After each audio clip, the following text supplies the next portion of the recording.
RCR presenta al Foro Penal Venezolano en Aquí se habla libertad, con Alfredo Romero, director ejecutivo del Foro Penal. ¿Dónde están las mujeres de bien? ¿Dónde están esos hombres de fe? ¿Dónde están nuestros niños de amor que gritan y claman la verdad? ¿Quién para tantas balas el mal? ¿Quién para tanta arbitrariedad? ¿Quién para tanto odio y maldad? ¿Dónde están los soldados de paz? Por la vida doy la vida, por la paz doy amor, por respeto a la vida. Esta canción contra el terror, una canción contra el terror. Hola, muy buenas noches. Les habla Gonzalo Imión Santomé, director vicepresidente de Foro Penal, de la ONG Foro Penal, aquí en este espacio que todas las semanas nos cede y lo agradecemos mucho, RCR 750 AM, para hablar de derechos humanos. Este espacio se llama Aquí se habla libertad.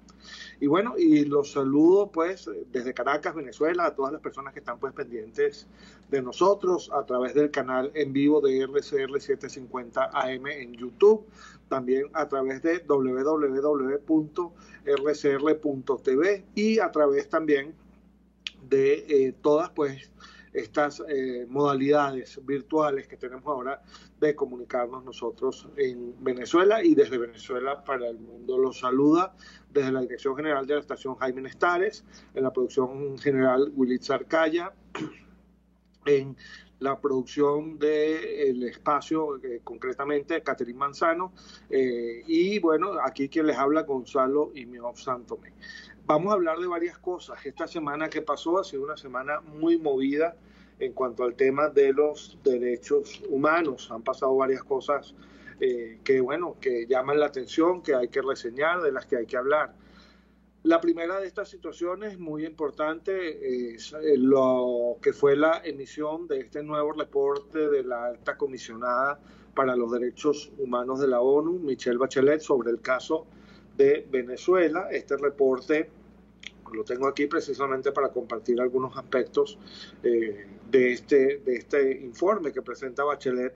Es del 16 de junio de 2021, pero fue presentado recientemente ante el Consejo de Derechos Humanos. Se hizo una exposición resumida, oral, la hizo la señora Bachelet de lo que es este reporte. Hay algunos aspectos que hay que coordinar, hay algunos aspectos que hay que conversar.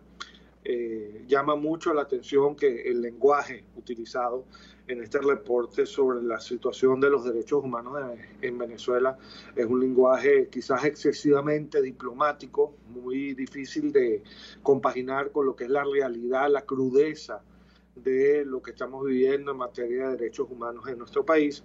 Pero fíjense ustedes que apenas unos días después, concretamente el viernes pasado, 4 personas, de las cuales 3 son activistas de Fundaredes, esta ONG que ha estado haciendo pues todo este trabajo de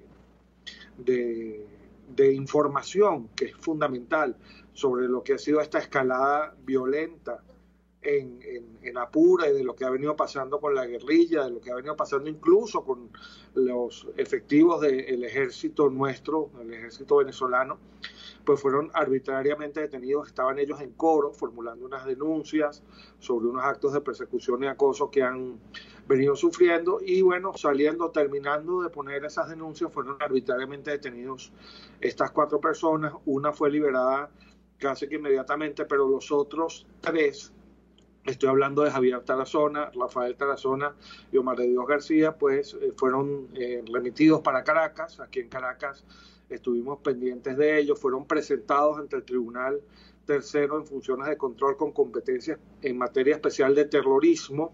Esto fue el sábado en horas de la tarde.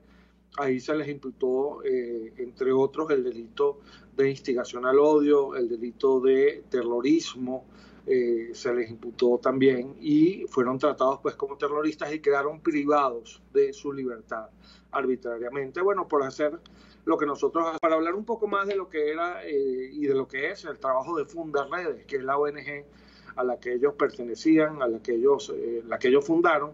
Tenemos ya en línea a Kenny Molina, que es la esposa de uno de los lamentablemente arbitrariamente detenidos este pasado fin de semana en esta situación, que es Javier Tarazona. Buenos días, Kenny, ¿cómo estás? ¿Me escuchas bien? Sí, buenos días a todos los que nos escuchan en este día, aquí en Venezuela y bueno, no sé si en otras latitudes del mundo. Así es, a nosotros nos escuchan, Kenny, en todo el mundo a través de rcr.tv y a través del canal YouTube de RCR750M. Kenny, cuéntanos en tus propias palabras, para que la gente que no lo sabe, pues en este momento pues tenga conocimiento de eso. ¿Qué fue lo que pasó exactamente? ¿Qué ocurrió esta semana pasada? ¿Cómo detienen a Javier y a su hermano y a Omar de Dios, etcétera? ¿Qué fue lo que pasó exactamente?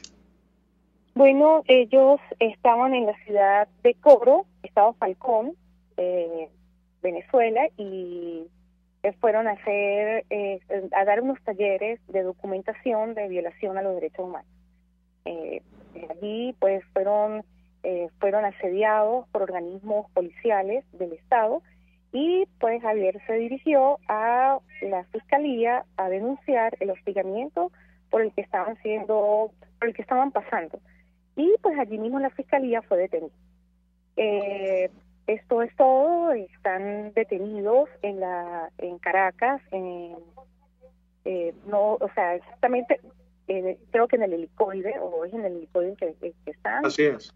Les imputaron los 3 delitos, los que usted acabó de señalar: terrorismo, traición a la patria y instigación al odio. Instigación al odio. Mire, yo quiero decirle al mundo que Javier, su hermano y Omar no son terroristas, que son personas de bien, que son profesionales. Javier es profesor universitario, doctor en educación, y su hermano es ingeniero electrónico, egresado de la UNED. Javier es profesor de la UPEL, Omar es abogado. Lo que han hecho es solo documentar violación de derechos humanos en nuestro país. No son terroristas, no han hecho nada malo, sino lo malo para el Estado es que ellos hayan documentado durante este tiempo lo que ha ocurrido en materia de violación de derechos humanos. Son personas responsables, son padres de familia. Sus hijos esperan por ellos, sus madres esperan por ellos. La mamá de Javier, de Omar, al igual que la de Rafael, están padeciendo un horror hoy, están desesperadas, angustiadas, y solo pedimos al mundo que nos ayude, a los organismos internacionales que por favor nos ayuden para que los liberen. Le pedimos al Estado que por favor no los regresen sanos, no los regresen con vida. Javier toma medicamentos, Javier tiene problemas de tensión, de hipertensión arterial, Javier tiene problemas de frecuencia cardíaca elevada. Por favor, atiéndanlos. Les rogamos de todo corazón. Este mensaje lo quiero dar desde su mamá, desde sus hijos. Por favor, libérenlos. No son delincuentes, ellos no son delincuentes. Es así. Kenny, mira, cuéntanos, para la gente que no conoce el trabajo de Fundaredes, ¿qué es lo que ellos hacen? ¿Qué es básicamente el desempeño? ¿Cuál es el desempeño básico de Fundaredes? ¿Qué es lo que hace esa ONG? Solo documentar la violación de derechos humanos. Eso es todo. Documentar la violación de derechos humanos. Y entiendo que habían formulado pues unas denuncias importantes en relación a la situación real que se está viviendo en el estado Apure. Ciertamente es así, ¿verdad? Pero desde la violación de los derechos humanos, solo eso. Claro. Bueno, fíjense, esto es lo que está haciendo funda redes, tiene tiempo haciéndolo, por cierto, y por eso mismo es que ha habido pues este rechazo, yo diría virtualmente unánime, Kenny, de lo que ha sido la comunidad internacional. Fíjense, hay varios gobiernos que ya se han pronunciado, entre ellos el de Canadá, los Países Bajos, la Comunidad Europea, el gobierno de los Estados Unidos.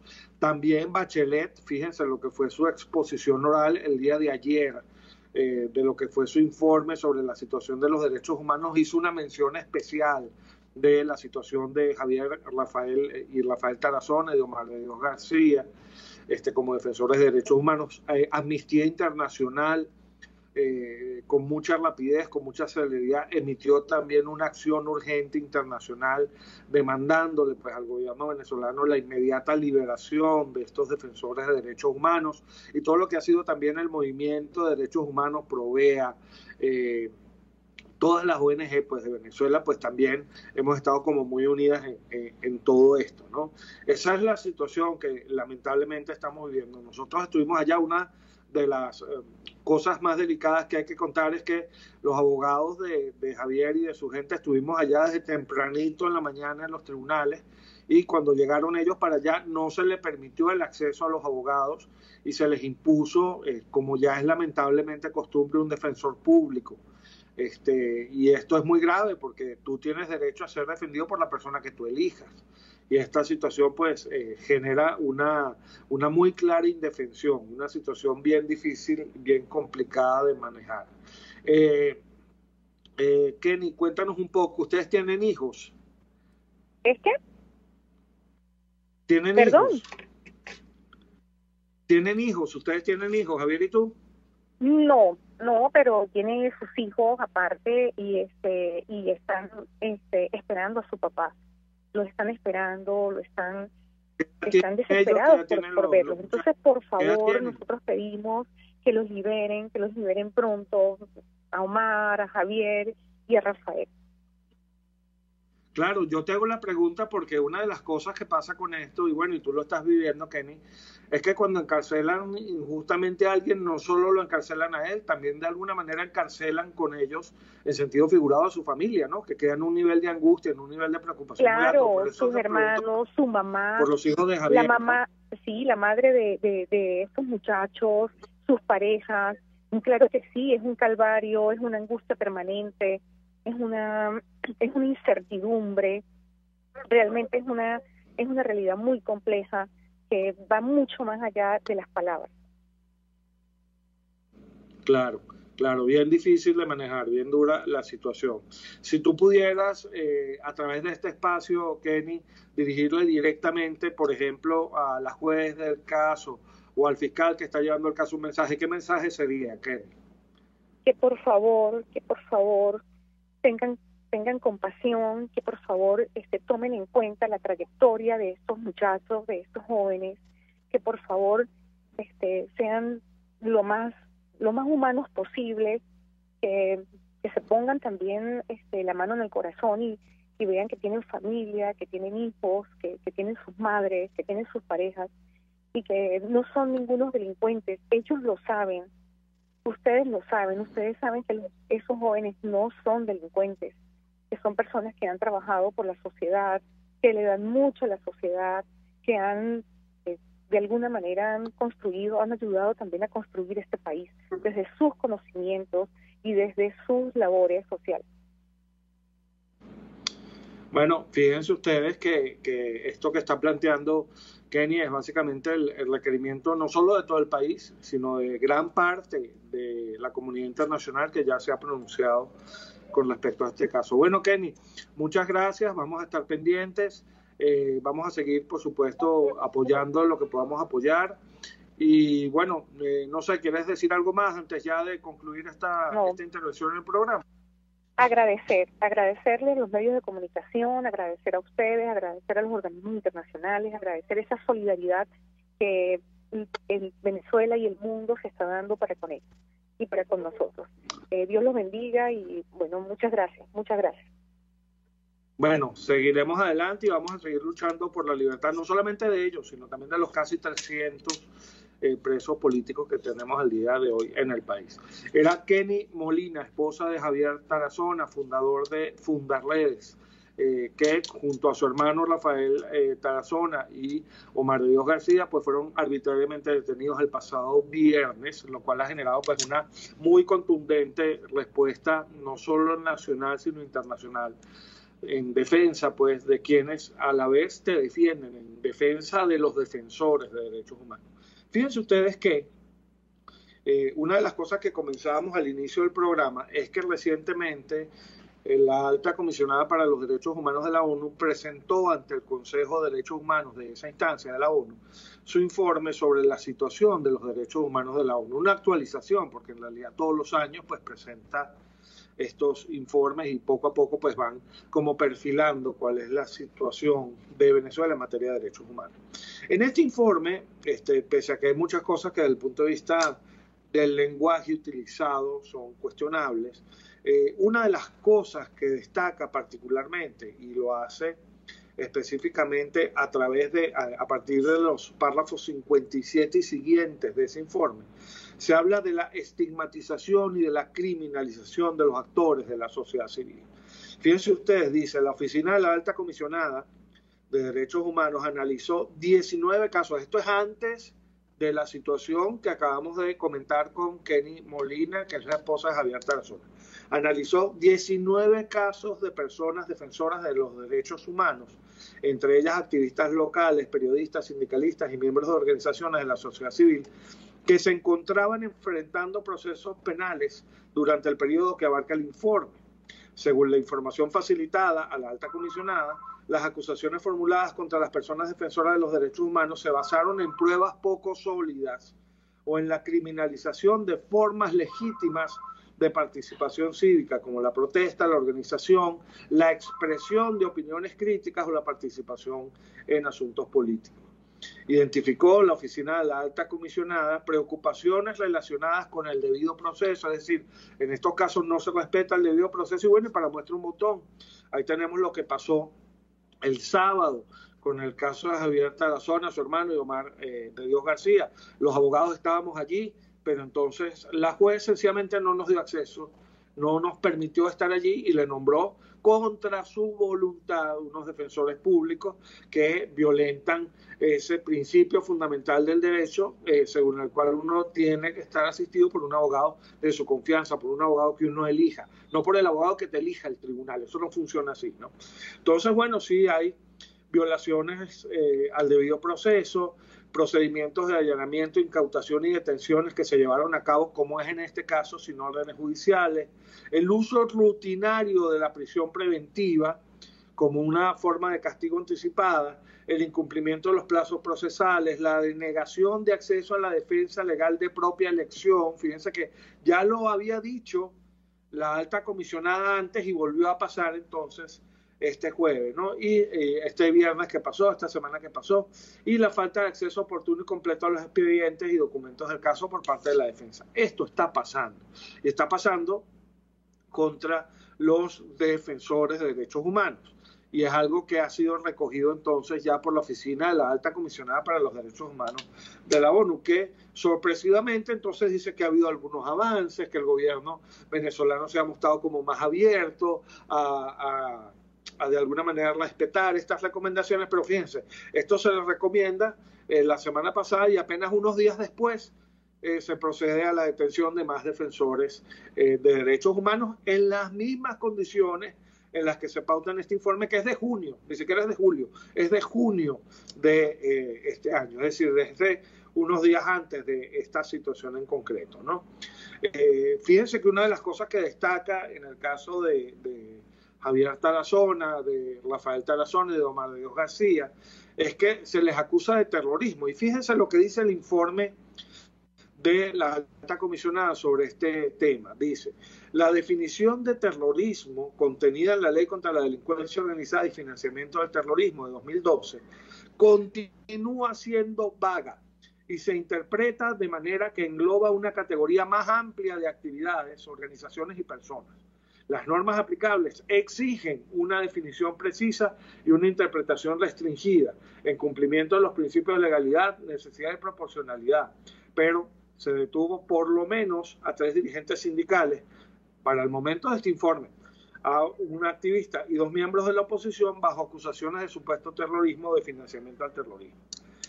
También, fíjense ustedes, se imputó a Rafael Tarazona, a Javier Tarazona y a Omar de Dios García el delito de instigación al odio con base en esa ley contra el odio, que en realidad no es ni siquiera una ley en sentido estricto porque no emanó de la Asamblea Nacional, que es el único organismo en nuestro país que tiene la potestad para hacer leyes. ¿Okay? Estos casos también han sido utilizados, o estos cargos también han sido utilizados contra periodistas. El informe de la alta comisionada lo dice claramente, que por lo menos en el periodo que abarcó ese informe, 5 periodistas fueron objeto de detención o se amenazó con ser detenidos con supuestos cargos de incitación al odio, que es también un tipo difuso, un tipo muy difícil de precisar, ¿no? Estas herramientas, estos tipos penales amplios, de contenido genérico, que están compuestos o que se han construido con palabras que son como vasijas en las que cabe casi cualquier contenido, son herramientas propias de los regímenes totalitarios. En los regímenes garantistas, democráticos, respetuosos de los derechos humanos, los límites de lo que está prohibido o permitido son muy precisos, están muy claros. La norma penal no deja lugar a dudas. Sin embargo, en nuestro país, lo que está detectando la alta comisionada es que se están utilizando fórmulas delictivas como la del terrorismo, como la de la instigación al odio, que son excesivamente amplias, en las que cabe casi cualquier cosa, dependiendo de la interpretación que tú le quieras dar, y eso sirve para ejercer un excesivo control represivo sobre determinadas actividades, particularmente, y aquí lo dice textualmente este informe, contra personas defensoras de derechos humanos, ¿no? Fíjense ustedes, dice, los procedimientos penales contra personas defensoras de los derechos humanos tuvieron efectos multiplicadores sobre toda la sociedad civil y organizaciones, periodistas y activistas de derechos humanos declararon que habían limitado o cesado sus actividades por temor a ser procesados. Es decir, esto está dirigido a intimidarnos a nosotros, a quienes defendemos los derechos humanos. ¿Para qué? Para que no sigamos diciéndole al gobierno lo que no quiere escuchar, para que no sigamos mostrándole los rincones oscuros de nuestro país, lo que no quieren ver, lo que ellos quieren tapar, lo que quieren que se oculte. Eso es lo que pasa cuando tú utilizas pues estas herramientas para infundir el miedo. El miedo funciona y entonces está diciendo la alta comisionada que el miedo como herramienta funcionó. Muchos reportaron, defensores de derechos humanos, sigo leyendo, que habían abandonado el país debido a rumores de investigaciones u órdenes de detención en su contra. Otros decidieron ejercer la autocensura. En el caso de las personas que quedaron en libertad condicional, la posibilidad de volver a ser detenidas se mantuvo a veces durante años. Esto que nosotros venimos denunciando en el Foro Penal desde hace tanto tiempo, que se utiliza al proceso penal como una forma de castigo en sí misma. Es decir, el proceso penal ya no es una herramienta para determinar la verdad, que es lo que dice el COP. El proceso penal ya no es un instrumento para la administración de justicia.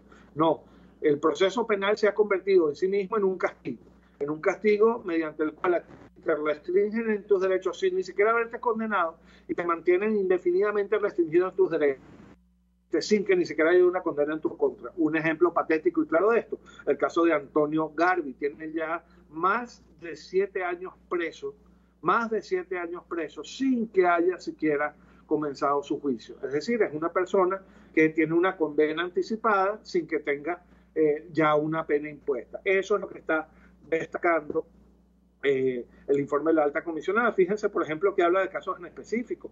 El caso de Braulio Jatar, que fue detenido en 2015 y se le concedió arresto domiciliario en 2016 y libertad condicional en 2019, pero todavía sigue con un juicio en curso y las audiencias siguen de alguna forma paralizadas, ¿no? El grupo de trabajo ha determinado que varias de las detenciones que han ocurrido en Venezuela son arbitrarias, pero sin embargo el gobierno sigue siendo caso omiso de estas recomendaciones, de estas decisiones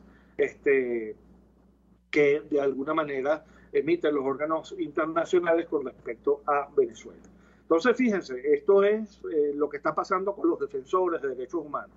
El uso pues, de estos tipos penales amplios, arbitrarios, difusos, de difícil delimitación, en los que cabe casi cualquier conducta, la instigación al odio, el delito de terrorismo, etcétera, y el delito de traición a la patria. Entonces, todo lo que no le gusta al poder es traición a la patria, ¿no? Y esto es delicado porque tú no puedes meter en el mismo saco en el que metes a los delincuentes a personas que sencillamente están haciendo su trabajo. Hay un principio fundamental en materia penal, que es el principio de unidad del injusto. Según este principio, lo que está permitido, por ejemplo, asociarse para proteger los derechos humanos, no puede estar a la vez prohibido. Lo que está prohibido tampoco puede estar a la vez permitido. Ese es el principio de unidad del injusto. Es decir, lo que es malo y lo que es bueno es bueno. Tú no puedes agarrar ahorita lo que es bueno, lo que está permitido, que es asociarse y trabajar como defensor de derechos humanos, y solo porque a ti no te gusta lo que esos defensores de derechos humanos están diciendo, entonces lo vas a criminalizar. Vas a decir que eso es malo. Eso no puede funcionar así, y eso es un poco lo que está reflejando este informe de Bachelet. ¿Qué nos preocupa del informe de la señora Michelle Bachelet? Que la palabra preso político, las palabras presos políticos no aparecen en ninguna parte. Vuelve a hablar de manera genérica de algunas detenciones arbitrarias, pero incluso llega a decir, lo cual no es cierto, que las violaciones a los derechos humanos de alguna manera, en algunos aspectos, han disminuido. E incluso felicita al gobierno por haber sacado a unos cuantos presos de la DIGESIN y del SEBIN, sin tomar en cuenta que, por ejemplo, después de sacar esos presos del SEBIN, acaba de meter a otros 3 en el SEBIN, Omar de Dios García, Rafael Tarazona y Javier Tarazona están hoy en el SEBIN, después de que supuestamente el SEBIN iba a ser de alguna manera inhabilitado para recibir a personas presas. Pero bueno, así están las cosas en el país, así se ha manejado esta situación. El informe, pues bueno, tiene otras características importantes, cuestiona esta persecución que están sufriendo las ONG a través de la publicación pues, de estas resoluciones, de estos decretos que buscan limitar sus actuaciones y que de alguna manera parten de la base de que el que trabaja en una ONG es un delincuente, es un terrorista, sin derecho a la presunción de inocencia, y también parten de la base del desconocimiento que si algo está regulado en Venezuela es la manera en la que cualquier órgano asociativo, sea una ONG, una empresa, una compañía, pues de alguna manera puede prestar sus servicios. Eso tiene muchísima regulación, no hacía falta regularlo más, y tampoco hacía falta de alguna manera calificar a las personas que trabajamos en la defensa de los derechos humanos como criminales o como terroristas. Dice aquí, el descrédito y la difamación de los actores de la sociedad civil afectan sus derechos fundamentales, incluido su derecho a la no discriminación, a la protección contra las amenazas de su vida e integridad personal y a la presunción de inocencia en casos de criminalización, que es lo que estamos diciendo en este momento. Dice que hay funcionarios que se la pasan haciendo declaraciones públicas, despectivas, criminalizantes, estigmatizantes, contra diferentes actores de la sociedad civil, y eso no ha cambiado. Sin embargo, dentro de estas contradicciones, algunas que tiene este informe, que vale la pena destacar, luego dice que ha habido ciertos pues avances en materia de tutela y de respeto a los derechos humanos. Yo sinceramente no los veo. No veo cuáles son esos avances. Cambiar a los presos de un lugar para otro no implica que esos presos deben de estar presos. Cambiar a una persona que ha sido arbitrariamente detenida de un lugar de reclusión para otro lugar de reclusión no implica que esa persona deje de ser una persona arbitrariamente detenida. Un preso político lo es tanto si está en el SEBIN como si está en Tocuyito, es exactamente lo mismo. Entonces no entiendo yo un poco cuáles son esos supuestos avances que ve aquí la señora Bachelet, y reitero, hay un tema del uso del lenguaje que es importante. Si tú dejas de llamar a las cosas por su nombre, tiendes a hacer que sea difusa la comprensión del fenómeno. Esto es represión por motivos políticos, hay presos políticos y personas arbitrariamente detenidas por motivos políticos, y eso tienes que decirlo con todas sus letras. En los primeros informes la señora Bachelet lo decía sin ambaje, ahora no utiliza el mismo lenguaje, no sabemos por qué, esto es algo que hay que cuestionar. ¿Okay? Habla, por ejemplo, de lo que ha sido la negativa a cumplir ciertas órdenes, ciertas instrucciones en resguardo de la vida de las personas, habla específicamente del caso de Salvador Franco, el indígena Pemón, que como ustedes saben murió porque no recibió, estaba en el rodeo 2 y murió porque no recibió la atención médica, no solamente que se le había solicitado, sino que el tribunal le había ordenado, pero murió de tuberculosis y de desnutrición en enero de este año. ¿Por qué? Porque los órganos de seguridad y los centros de reclusión básicamente no obedecen ni siquiera las órdenes de los mismos tribunales. Y esto es algo que, bueno, se destaca también en este informe. Tenemos que ir a un corte, pero entonces ya volvemos con más de Aquí se habla libertad, este espacio que nos cede RCR 750 AM para hablar de derechos humanos todos los martes. Ya volvemos con más de Aquí se habla libertad. Usted escucha al Foro Penal Venezolano en Aquí se habla libertad, solo por rcr.tv, la radio que se ve. Sintonícenos a través de Periscope, @RCR750, la radio que se ve. Amigos, nace un nuevo concepto de farmacia en Venezuela. Farmacia CVS y más. Todo lo demás. En Farmacia CVS, en español CVS, lo consigues todo en un solo lugar. Salud, belleza, hogar y comida. Un nuevo concepto en todo para un nuevo concepto de vida. Farmacia CVS y más está en el CCCT nivel C1, frente a Beco y al lado del Banco Mercantil. En Instagram, FarmaCVS. Farmacia CVS y más. Todo lo demás.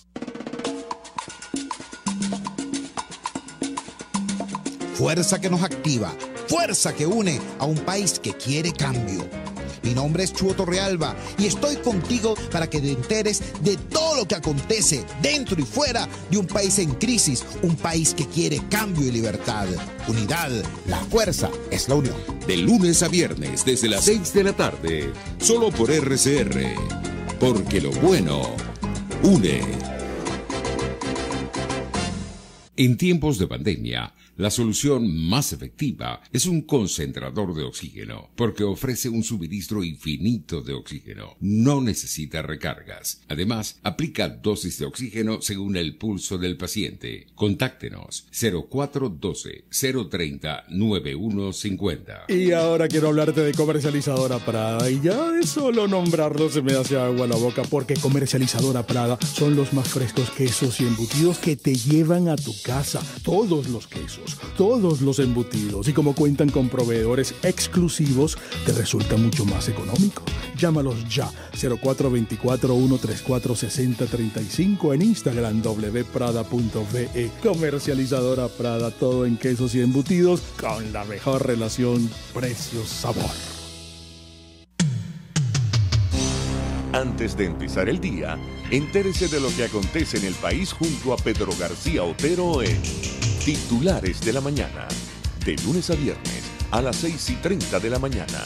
Acompáñelo y empiece su día bien informado.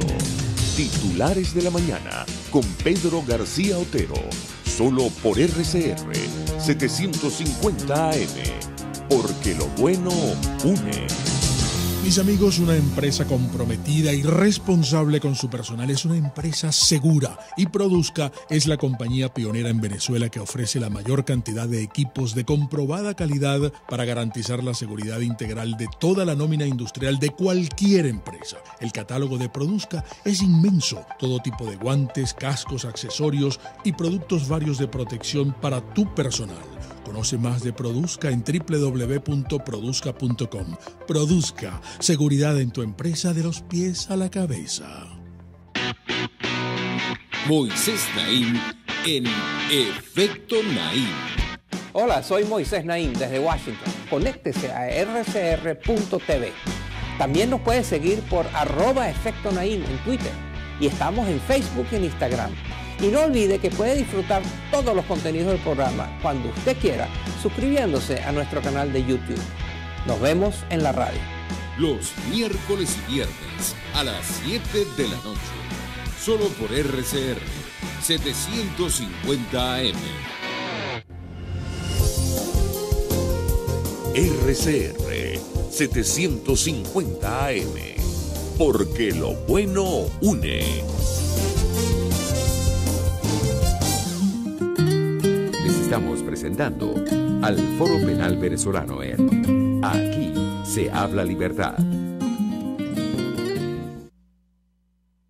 Hola, buenos días. Estamos de regreso ya en este espacio. Aquí se habla libertad, espacio que nos cede al Foro Penal RCR 750 AM todos los martes para hablar de derechos humanos.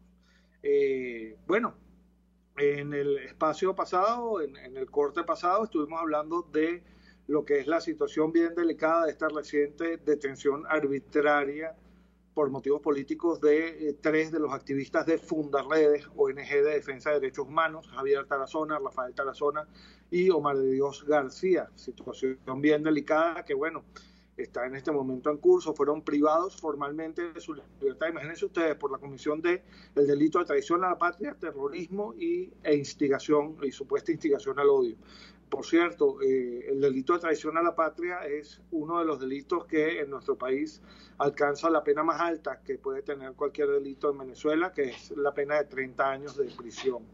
Una situación bien delicada, bien compleja, pues la que están atravesando estos defensores de derechos humanos, que ha motivado pues toda una respuesta muy importante que hay dada de la comunidad internacional, de organismos internacionales. La propia Michelle Bachelet se refirió a la situación en la presentación de su informe sobre la situación de Venezuela el día de ayer ante el Consejo de Derechos Humanos de la ONU. Amnistía Internacional, diferentes países, Canadá, los Países Bajos, la Comunidad Europea, pues se han pronunciado en contra de esta situación y han exigido pues que cese la detención arbitraria de estos activistas defensores de derechos humanos. Quiero aprovechar para saludar a las personas que se han conectado con nosotros. Celi Flores, Heli Chacín, Foro Penal en Miami. Saludos, Heli. Nuestra querida Munira Muñoz, también de Miami, conectada con nosotros. Y Stalin Pacheco, también aquí haciendo unos comentarios bien interesantes. En Venezuela, dice, no hay canales para la denuncia libre y pública. Son pocas las personas y organizaciones que actualmente defienden la libertad de expresión en Venezuela. Bueno, eso es verdad. Y fíjense que, como lo decía el informe de la señora Bachelet, muchas organizaciones, muchos periodistas, muchas personas que se dedican pues a la labor crítica del poder, porque eso es parte de lo que es la democracia. Criticar al poder es nuestro derecho, y hacerle notar al poder dónde está fallando pues también es nuestro derecho.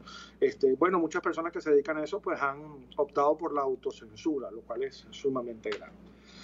Bueno, otra de las cosas que ocurrió la semana pasada, nosotros dimos pues la noticia el día de ayer, es que salió una decisión muy importante de la Sala 1 de Cuestiones Preliminares del Tribunal Penal Internacional, que versa sobre algunos aspectos importantes de lo que se denomina la situación Venezuela 1, que es la situación en la que se analiza la posible comisión de crímenes de lesa humanidad en nuestro país desde el poder contra la población civil venezolana. Es decir, el caso en el cual la ciudadanía está reclamando que el poder en Venezuela, los agentes del Estado en Venezuela cometen contra la población civil diferentes crímenes de lesa humanidad, entre los cuales están, por ejemplo, el asesinato por motivos políticos, las detenciones arbitrarias por motivos políticos, la persecución política, las torturas, los tratos crueles, inhumanos y degradantes, las desapariciones forzadas, etcétera. Todo esto ejecutado en un contexto general que permite calificarlos o permitiría calificarlos de acuerdo al artículo 7 del Estatuto de Roma de la Corte Penal Internacional como crímenes de lesa humanidad. Surgió entonces el pasado 2 de julio, esto es muy reciente, como ustedes pueden ver, esta decisión de esa Sala de Cuestiones Preliminares del Tribunal Penal Internacional. Y yo creo que es prudente que hagamos algunas aclaratorias, ¿no? Porque es una decisión que abarca varios aspectos importantes, que da una lucecita al final del túnel, pero que también de alguna forma pues precisa cuáles van a ser los términos, los límites dentro de los que se va a desarrollar lo que queda pues de este proceso previo de finalización del examen preliminar. Para comprender bien esta decisión, yo creo, lo voy a hacer de la manera más docente y pedagógica posible. Yo creo que podemos dividir los efectos de esta decisión de acuerdo a los actores a los que está dirigida esta decisión, ¿no? Básicamente la decisión está dirigida a 3 actores fundamentales. El primero, la Fiscalía ante el Tribunal Penal Internacional, concretamente mientras estuvo a cargo de Fatou Bensouda, de la antigua fiscal. Recordemos que ahora el fiscal del Tribunal Penal Internacional es otra persona, no es Fatou Bensouda. Pero bueno, esta decisión abarca o tiene efecto sobre algunas de las actuaciones previas de Fatou Bensouda. El segundo actor involucrado en esta decisión, o que va a tener efectos concretos, sobre el cual va a tener efectos concretos esta decisión, es el gobierno venezolano, representado por el señor Tarek William Saab, que ha sido de alguna manera como el representante de los intereses del Estado venezolano ante el Tribunal Penal Internacional. Y el tercero de los actores que aparece mencionado en esta decisión de la Sala 1 de cuestiones preliminares, creo que se cayó la conexión, no estoy seguro. Bueno, voy a seguir hablando. Creo que se cayó la conexión, bueno, no sé, aquí me está diciendo que está difícil la cosa. Bueno, el tercero de los actores es la oficina, o lo que sería la dependencia de asistencia, de apoyo, de ayuda a las víctimas del Tribunal Penal Internacional. ¿Ok? Eso es básicamente lo que está ocurriendo, lo que se decidió, lo que se tomó en cuenta en esa decisión en particular. Voy a hacer aquí una pequeña modificación para evitar que se nos caiga la conexión. Espero que esto no nos afecte. Quiero entonces explicar la decisión desde esa perspectiva. Con respecto al primero de los actores que he mencionado, la Fiscalía ante el Tribunal Penal Internacional. ¿Qué pasó?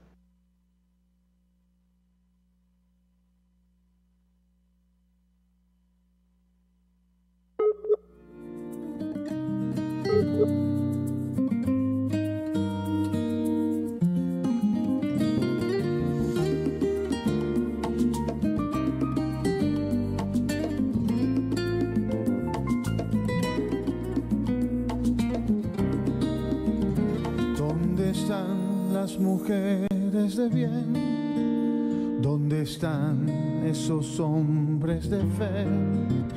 ¿Dónde están nuestros niños de amor que gritan y claman la verdad? ¿Quién la conexión? ¿Aló? Espero que me vean, me escuchen. No sé dónde estamos. Pero bueno, estábamos hablando de esta decisión reciente de la Sala 1 de cuestiones preliminares del Tribunal Penal Internacional, en la que básicamente se involucra a tres actores. Yo creo que es bueno comprender la decisión desde esos tres actores que están involucrados allí. La decisión, les decía, es del 2 de julio, es muy reciente y tiene consecuencias particulares para cada uno de esos autores. Vamos a hablar del primero de los actores, por llamarlo de alguna forma, que aparece afectado en esta decisión, que es el gobierno venezolano. ¿Qué le dice esta decisión al gobierno venezolano? Bueno, lo que nosotros habíamos advertido desde el principio, esa solicitud de control judicial, así la llamaron ellos, que habían interpuesto de alguna manera para obstaculizar la presentación de las conclusiones que supuestamente iban a ser consignadas el 15 de junio y que fueron consignadas el 15 de junio, es manifiestamente improcedente, es manifiestamente infundada y es extemporánea por anticipado. Lo que le está diciendo la Sala 1 de cuestiones preliminares al gobierno de Venezuela es: mira, esta solicitud que existe no tiene ni pies ni cabeza, es algo que nosotros habíamos dicho ya, solo puede ser presentada en todo caso una vez que está ya de alguna manera iniciada una investigación, un proceso, y esto que hiciste pues definitivamente no va. Así que bueno, se le da de alguna manera un palo judicial al gobierno y se le obliga pues también a, y esto es muy importante, a quitarle ese carácter de reservado y de confidencial a todas esas actuaciones, porque una de las cosas, uno de los aspectos más relevantes de esta decisión es que continuamente cuestiona este empeño tanto de la Fiscalía a cargo de Fatou Bensouda como del gobierno venezolano de que todo se maneje en la más absoluta oscuridad. Ellos le dicen: no, mira, la publicidad es una herramienta necesaria para que a las víctimas no se les violenten sus derechos. Así que ustedes, Estado, gobierno venezolano, a ustedes les sugerimos que antes del 21 de julio publiquen versiones editadas públicas de todos estos escritos que han presentado. ¿Y editadas por qué? Porque tienen que proteger la identidad de las víctimas que vayan a ser mencionadas en esos escritos. Eso es lo que dice en cuanto al gobierno venezolano. En cuanto a la fiscalía, y esto es muy importante, le dice lo mismo, le dice no podemos seguir manejando todas y cada una de las solicitudes o de las respuestas que ustedes han venido planteando a los requerimientos del Estado venezolano de manera reservada, confidencial, no vamos a seguir haciendo eso. Y entonces a la fiscalía sí le ordena que publique antes del 23 de julio las versiones editadas para proteger la identidad de las víctimas de todas y cada una de estas solicitudes, de estos requerimientos, de estas respuestas que se han emitido en cuanto a los planteamientos del Estado venezolano. Lo importante de esto es lo siguiente: en la decisión textualmente se dice que la posición de Fatou Bensouda, recordemos que Fatou Bensouda había dicho que antes de irse de su cargo, el 15 de junio, iba a consignar su posición sobre la admisibilidad de una investigación por crímenes de lesa humanidad en Venezuela. Ella lo hizo. El 15 de junio consignó ante la Sala de Cuestiones Preliminares ese escrito, pero pidió que se mantuviera en reserva. Entonces, ¿qué es lo que le dice la Sala 1 ahora al nuevo fiscal? Publica eso, no lo mantengamos más en reserva ni como confidencial, publica eso. ¿Qué quiere decir esto? Que a más tardar el 23 de julio, los venezolanos nos vamos a enterar de si ya se instó a la Sala de Cuestiones Preliminares a abrir una investigación formal por la pretendida o supuesta comisión de crímenes de lesa humanidad en Venezuela. Lo vamos a saber el 23 de julio porque a la Fiscalía sí se le ordena, se le dice, ese escrito quiero que lo hagas público, no lo vamos a seguir manteniendo en reserva. Entonces eso va a pasar. El tercer actor es la Oficina de Atención, de Apoyo, de Asistencia a las Víctimas, que es parte de la estructura también de lo que es la Justicia Penal Internacional. Ellos habían interpuesto una solicitud pidiendo pues que a las víctimas se les diera acceso a esa información. La decisión dice sí, es verdad, las víctimas tienen que tener acceso a la información que eventualmente pueda comprometer sus derechos, pero la Corte sí hace una salvedad y dice la cualidad de víctima se asume después de que se abre la investigación y a la persona se la registra y se la autoriza y se la califica formalmente como víctima. Entonces le dice también a la Oficina de Atención a las Víctimas, espérate a que eso se dé, porque solo después de que eso se dé es que tú me puedes decir a mí que tienes unas víctimas que están haciendo unos planteamientos, porque yo todavía no sé ni siquiera cuáles son los delitos que voy a investigar ni a quiénes voy a investigar. Entonces una especie de llamado de atención es lo que hace en este caso pues la Sala 1 de Cuestiones Preliminares a ese otro actor que están ahí. Entonces fíjense, tres actores: Fiscalía ante el Tribunal Penal Internacional, Gobierno de Venezuela, Oficina de Atención, de Asistencia y de Apoyo a las Víctimas. A la Fiscalía se le dice todo lo que has consignado ante esta sala lo vas a hacer público antes del 23 de julio. De esto que destaca el escrito del 15 de junio en el cual la Fiscalía ya se había pronunciado sobre la eventual admisibilidad de una investigación por crímenes de lesa humanidad. ¿Qué quiere decir esto? Lo reitero. El 23 de julio vamos a saber los venezolanos si se solicita o no, si se solicitó, mejor dicho, o no, una investigación por la Comisión de Crímenes de lesa humanidad contra determinadas personas en nuestro país. Segundo actor, gobierno venezolano. No te vistas que no vas. Esa solicitud de control judicial que metiste es improcedente, es extemporánea y no tiene fundamento. Y además también se le sugiere que haga públicas todas y cada una de las solicitudes que ha formulado. Y tercer actor, Oficina de Atención de Asistencia a las Víctimas, se le dice muy claramente, tienes razón, las víctimas tienen que estar informadas de lo que está pasando en el proceso, pero nadie puede ser llamado formalmente una víctima hasta que no se abra la investigación judicial pertinente, porque solo en ese momento y después del registro respectivo y de la aprobación de su cualidad como tal es que esa persona puede ser tenida como víctima. Eso es básicamente el resumen de lo que fue esta decisión. Pero bueno, yo no quiero irme sin de alguna manera hablar de las cifras de represión en este momento, de las cifras que tenemos aquí ya acreditadas en nuestro país de represión. Vamos entonces, para cerrar ya, con la máquina de la represión. La máquina de la represión. Bueno, fíjense ustedes, para el día de hoy en Venezuela, el 5 de julio, mejor dicho, el día de ayer en Venezuela registramos 299 presos políticos. La semana pasada habíamos registrado 4 excarcelaciones, pero fíjense, con la encarcelación de estos 3 defensores de derechos humanos de Fundarredes, pues la cifra vuelve a quedar en 299 presos políticos. Todo el tiempo se ha mantenido rondando los 300 presos políticos semanalmente. Esto reitera y destaca este carácter de la estrategia de la puerta giratoria que nosotros hemos anunciado en tantas oportunidades. Es decir, al gobierno le interesa mantener presos políticos, entonces va escarcelando a algunos, pero simultáneamente va encarcelando a otros. De estos 299 presos políticos, 22 son mujeres.